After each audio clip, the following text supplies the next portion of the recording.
Once there lived a king, Irviti Mulyan Pulikesi, who was famous for his funny jokes and sarcasm. Tenali Raman was a good friend of the king and helped him in ruling the kingdom. Let's see what happens. The story starts in the king's courtyard, which is very techy.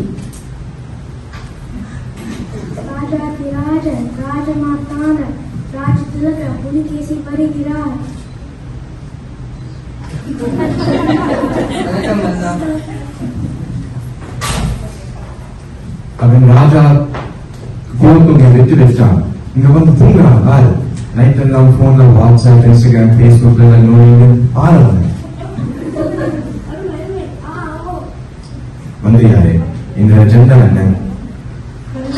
இந்த ரெண்டு பிரச்சனைகள் வந்துள்ளது. முதலாவது, பொருட்களின் விலை அதிகமாக என்ற மக்கள் முறியடிக்கிறார்கள். தெனாலிராமன், யோசனை இருக்கா?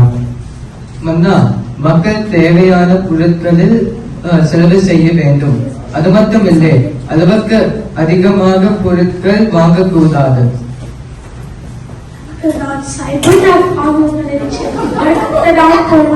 உன் சம்பளத்தை நான் கட் பண்ணலாம் இருக்கேன்.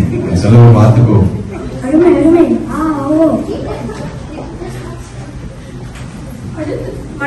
அடுத்தது ஒரு வியாபாரி வீட்டில் அவர் வீட்டில் இழக்கப்பட்ட காணாமல் போய்த்து கம்ப்ளைண்ட் பண்ணியிருக்கிறார். வீட்டுல ஸ்கைபர் ஃபேம் எல்லாம் இல்லையா? ஏட்டாக ஒன்று போட்டிருந்ததா? என்னால் என்ன பண்ணலாம்? திருப்பி டெக்னாலஜி எதிர்பார்க்க முடியாது. எனக்கு ஒரு யோசனை. யாருங்க இங்கே வா. When the king asked about the agenda for today, the minister was telling him about the inflation in the city and the theft that had happened in a businessman's house. Denali had figured out a solution for the issue. He asked a soldier to give one stick to all of the workers in the businessman's house, and he said that whoever had stolen the money, their stick alone would grow 2 inches more. Knowing this, the thief broke 2 inches of his stick, while the other sticks remained the same length. This helped figure out the real thief. அந்த வீட்டில் எல்லாருக்கும் ஒரு stick உண்டு. யார் திருடினாரோ அவனுடைய குச்சி 2 inch வளரும். அப்படியே செய்கிறேன். I'm waiting. The next day. மந்திரியாரே, வியாபாரி வீட்டுல என்ன ஆச்சு? யார் திருடினாரோ கண்டுபிடிச்சிட்டோம் மன்னா. திருடிய வருதிய குச்சி வட்டம் 2 இன்ச் கம்மியாக இருந்தது. ஆனால் மற்றவர் நேற்று